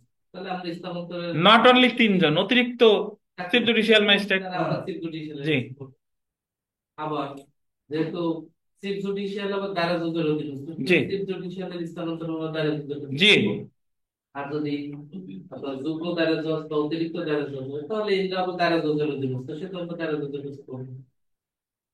রুবেল, জি অতিরিক্ত দায়রা জজ ধরেন এমন একটা অপরাধের বিচার করতেছে যে অপরাধের বিচার 5 বছরের বেশি সাজা, তাহলে এই অতিরিক্ত যুগ্ম দায়রা জজ এমন একটা অপরাধের বিচার করতেছে যে অপরাধের সাজা হতে পারে 5 বছরের বেশি, তাহলে এই মামলা স্থানান্তরে আবেদন করবেন কোথায়?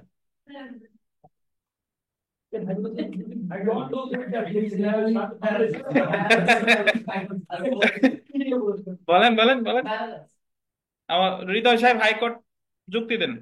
আর রুবেলেরটা বিশ্বাস করবো না আপনারটা বিশ্বাস করবো, বলেন। স্যার এই স্থানান্তরিত হওয়ার জন্য স্যার যারা তো ঠিক আছে, কিন্তু আপিল করতে গেলে যেহেতু 5 বছরের বেশি সাজা, সেক্ষেত্রে স্যার হাইকোর্ট দণ্ড দেয়, দণ্ড দণ্ড দেয়। দেয়, স্যার। আমি কি দণ্ড দেওয়ার কথা কিছু বলছি? আমি বলছি 5 বছরের বেশি সাজা হতে পারে এরকম অপরাধ। তো আপনি তো হ্যাঁ হ্যাঁ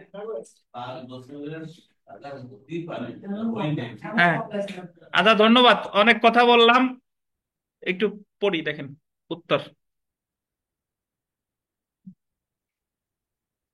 মামলার পক্ষগণের সুবিধার্থে বা ন্যায় বিচারের স্বার্থে বা অন্য কোনো যুক্তিসঙ্গত কারণে একটি ফৌজদারি মামলা এক আদালত থেকে অন্য ফৌজদারি আদালতে বা অন্য কোনো জেলার ফৌজদারি আদালতে স্থানান্তরের প্রয়োজন হতে পারে। ফৌজদারি কার্যবিধির ধারা এখানে একটু 525 ক থেকে 528 ধারা পর্যন্ত ফৌজদারি আদালত সমূহের মামলা স্থানান্তরের ক্ষমতা দেওয়া হয়েছে। এসব হ্যাঁ, এসব উল্লেখিত ধারায় ফৌজদারি মামলা বা আপিল স্থানান্তরের প্রত্যাহারের বা তলব সম্পর্কে ফৌজদারি আদালতের ক্ষমতা আলোচনা করা হয়েছে।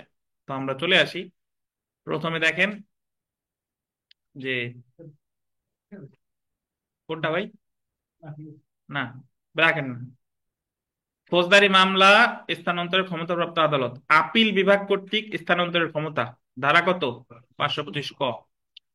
হাইকোর্ট বিভাগ কর্তৃক স্থানান্তরের ক্ষমতা, অ্যাকচুয়ালি এখানে স্থানান্তর প্রত্যাহার হবে, সমস্যা নাই। হাইকোর্ট বিভাগ কর্তৃক মামলা স্থানান্তর ও প্রত্যাহারের ক্ষমতা, ধারা কত? 526। দায়রা জজ কর্তৃক স্থানান্তরের ক্ষমতা 526 কত? খ। আর দায়রা আদালতের মামলা প্রত্যাহারের ক্ষমতা এটা 528-এর 1। যে ক্ষমতাটা হাইকোর্ট বিভাগের 526-এ আছে, হাইকোর্ট বিভাগ 526-এ স্থানান্তরও করতে পারে, প্রত্যাহারও করতে পারে 526। দায়রা আদালত সেই দুইটা ক্ষমতা দুই ধারায়, উনি স্থানান্তর হলো 526 খ আর প্রত্যাহার হলো 528-1। অপরদিকে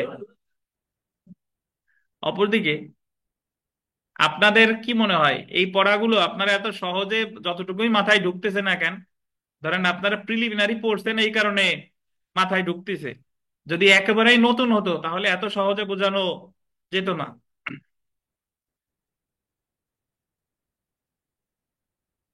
চিফ জুডিশিয়াল ম্যাজিস্ট্রেট বা চিফ মেট্রোপলিটন ম্যাজিস্ট্রেট বা জেলা ম্যাজিস্ট্রেটের মামলা প্রত্যাহারের ক্ষমতা কত?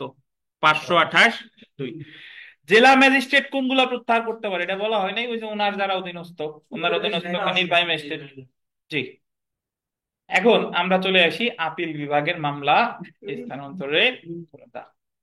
আরাফাত সাহেব বলেন আপিল বিভাগ কোনটা?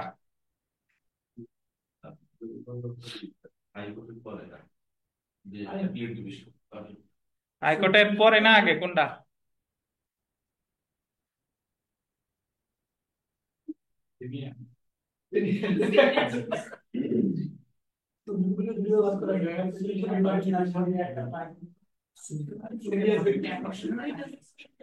বাংলাদেশ সুপ্রিম কোর্টের কয়টা বিভাগ, কি কি? আগে হাইকোর্ট, আপিল বিভাগ সবার উপরে, তারপরে হচ্ছে হাইকোর্ট। এখন যদি খুঁজে না আপিল বিভাগ পাইলাম, হাইকোর্ট বিভাগ পেলাম, সুপ্রিম কোর্ট তো পাইলাম না। সুপ্রিম কোর্ট কোনটা? হ্যাঁ দেখেন, তো ধারা 525 ক এর অধীন আপিল বিভাগ ফৌজদারি মামলা, এটা আন্ডারলাইন করেন, মামলা বা আপিল স্থানান্তরের আদেশ দিতে পারে মূলত দুইটি কারণে। এরকম আদেশ দিতে পারে, ন্যায় বিচারের স্বার্থে, আর একটা হলো মামলার পক্ষ বা সাক্ষীগণের সুবিধার জন্য। কি কি পারে? মামলা বা আপিল কিসের আদেশ দিতে পারে? স্থানান্তর। মানে আপিল বিভাগ প্রত্যাহারের আদেশ দিতে পারে না। আপিল বিভাগ নিম্নলিখিত রূপে ফৌজদারি মামলা বা আপিল স্থানান্তরকে আদেশ দিতে পারে: হাইকোর্টের এক স্থায়ী বেঞ্চ থেকে অন্য স্থায়ী বেঞ্চে অথবা হাইকোর্ট বিভাগের এক স্থায়ী বেঞ্চের এখতিয়ারাধীন যে কোনো ফৌজদারি আদালত হতে অন্য স্থায়ী বেঞ্চের এখতিয়ারাধীন যে কোনো ফৌজদারি। এত বড় আদালত, চেয়ার নাই, দেখছেন, বেঞ্চে বসে। জি, তো এই বেঞ্চ আসলে বসার বেঞ্চ না, এই বেঞ্চ হলো আপনার বিচার আসন, যে জায়গা বিচার পরিচালনা করে অ্যাকচুয়ালি বসে না, বেঞ্চে কিন্তু বসে না, বসে কিন্তু চেয়ারেই। চেয়ারের সমন্বয় বৃহত্তর। হ্যাঁ হ্যাঁ জি। তো তাহলে আপিল বিভাগ, তার আপিল বিভাগ তো অ্যাকচুয়ালি আপিল বিভাগের অধস্তন আদালত হলো হাইকোর্ট বিভাগ। তাহলে হাইকোর্টে যত মামলা বা আপিল আছে, ফৌজদারি মামলা বা ফৌজদারি আপিল, সেটা স্থানান্তরের আবেদন করতে হবে কার কাছে? আপিল বিভাগে। জি, ধন্যবাদ। তারপর একটা চলে আসেন, হাইকোর্ট বিভাগের মামলা বা আপিল স্থানান্তরের ক্ষমতা। এখানে স্থানান্তর ও প্রত্যাহারের ক্ষমতা, স্থানান্তর বা প্রত্যাহার লিখে দেন, স্থানান্তর বা কি প্রত্যাহার।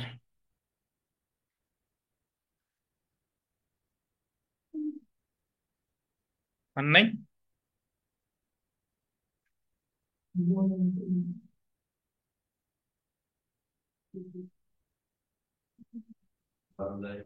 মানে 526-এ অ্যাকচুয়ালি হাইকোর্ট বিভাগের দুইটা ক্ষমতা আছে, স্থানান্তর বা কি প্রত্যাহার।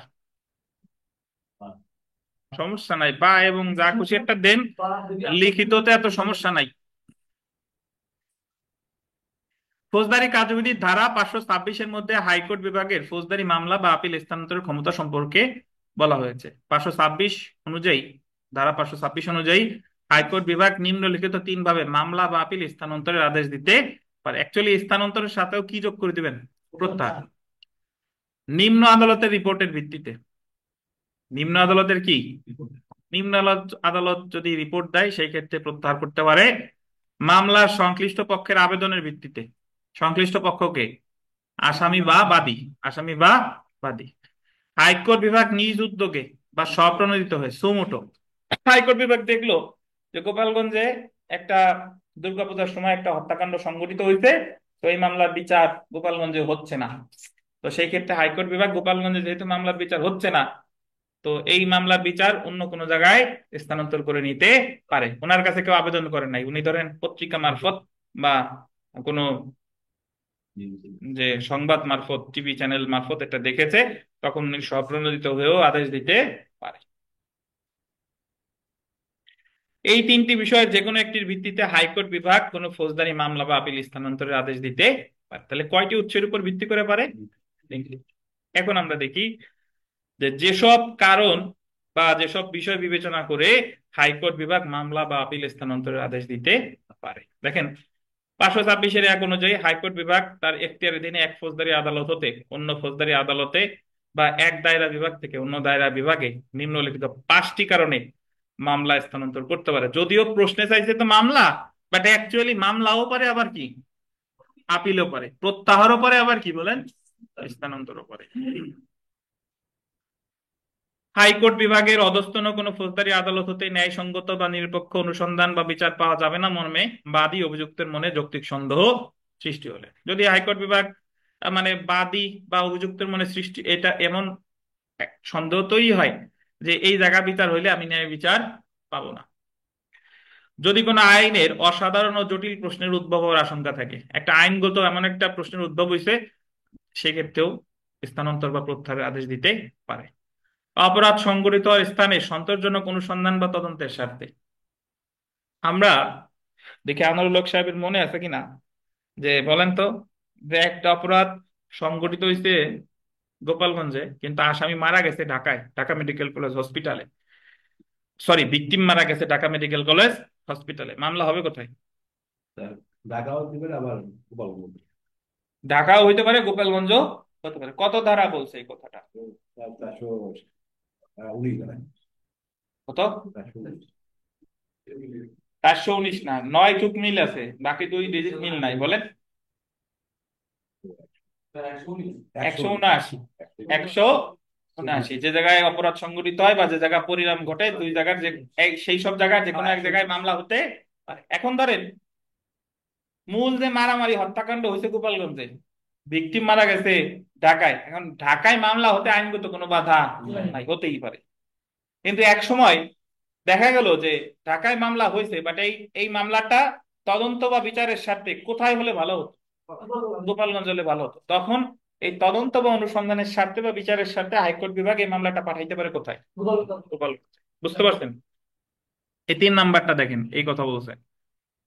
অপরাধ সংগঠিত হওয়ার স্থানে সন্তোষজনক অনুসন্ধান বা তদন্তের স্বার্থে। ওই যে সংগঠিত হওয়ার স্থানে, বুঝছেন? 4 নাম্বার দেখেন, মামলার পক্ষ বা সাক্ষীদের সাধারণ সুবিধার জন্য। 5 নাম্বার দেখেন, ন্যায় বিচারের স্বার্থে উপযুক্ত কারণ বিবেচনা করে হাইকোর্ট বিভাগ মামলা বা আপিল স্থানান্তরের আদেশ দিতে পারে। এছাড়া ওই 4টা ছাড়াও সব শেষে যে কারণ সেটা কি? ন্যায় বিচার। আদালতের আছে ন্যায় বিচারের স্বার্থে, আসামির আছে সরল বিশ্বাস।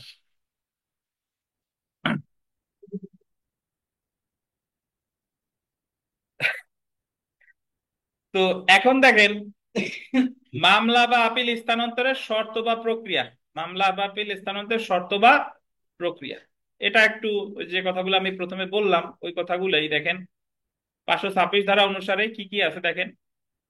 একই দায়রা বিভাগের মধ্যে এক ফৌজদারি আদালত হতে অন্য ফৌজদারি মামলা স্থানান্তর করার জন্য আগে দায়রা আদালতে আবেদন করতে হবে, নাকি?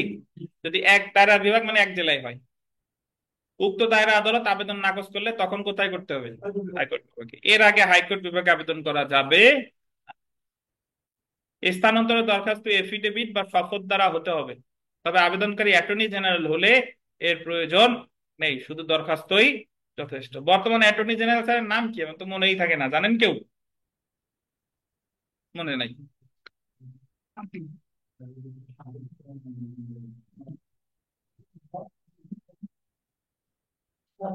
দরখাস্তের কারণ সহ একটি নোটিশ নোটিশ পাবলিক প্রসিকিউটরকে দিতে হবে। 24 ঘন্টা অতিবাহিত হওয়ার আগে আবেদনের মেরিট বা গুণাগুণের উপর ভিত্তি করে কোনো আদেশ দেওয়া যাবে না। তুচ্ছ বা বিরক্তিকর আবেদন হলে হাইকোর্ট বিভাগ দরখাস্তকারীকে 1000 টাকা কত, এটা প্রিলির জন্য গুরুত্বপূর্ণ, কত টাকা ক্ষতিপূরণের আদেশ দিতে পারে? 1000 টাকা। এই হলো কারণ। আর দায়রা আদালতের যে কাহিনী একই ভাই, যে দায়রা আদালতের স্থানান্তরের ক্ষমতা যা যা হাইকোর্টে লিখছেন সবকিছু লিখবেন কি দায়রা, খালি ধারা ভিন্ন। শুধু দায়রা আদালতের স্থানান্তর বলছে 526 খ, আর প্রত্যাহার বলেছে 528 আর স্থানান্তর প্রত্যাহার এর পার্থক্য কিন্তু আমি প্রথমেই বুঝাইছি। স্থানান্তর মানে হলো কি, এক জায়গা থেকে আরেক জায়গা, আর প্রত্যাহার মানে আগে আপনি নিজে আনেন, পারলে নিজে করেন, নাইলে কারো কাছে পাঠান।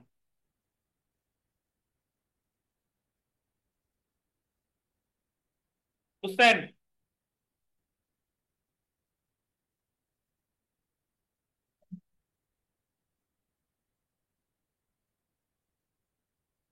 তো এটা আমি আর পড়লাম না, দায়রা জজেরটা সরাসরি এই মামলা স্থানান্তরের দরখাস্তের ও এই জায়গায় একটা কথা লেখা হয় নাই ভাই, সেটা হলো এই জায়গায় আমাদের মূল প্রশ্নে নাই। দায়রা জজ আছে, হাইকোর্ট আছে, কিন্তু 528-2 মামলা প্রত্যাহারের ক্ষমতা আছে চিফ জুডিশিয়াল ম্যাজিস্ট্রেটের, চিফ মেট্রোপলিটন ম্যাজিস্ট্রেটের অথবা কি জেলা ম্যাজিস্ট্রেটের।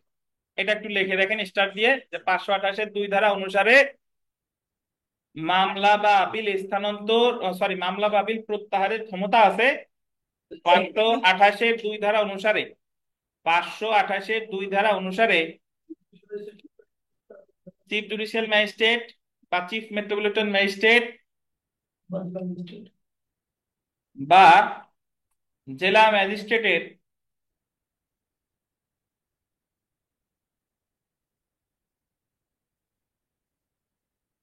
মামলা প্রত্যাহারের ক্ষমতা রয়েছে।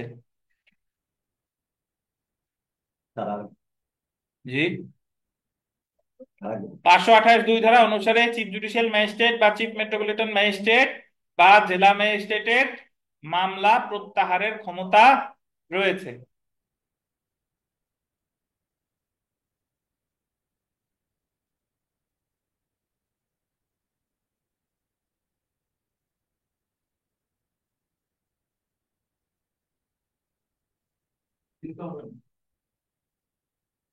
আপিল তো ভিন্ন সাবজেক্ট।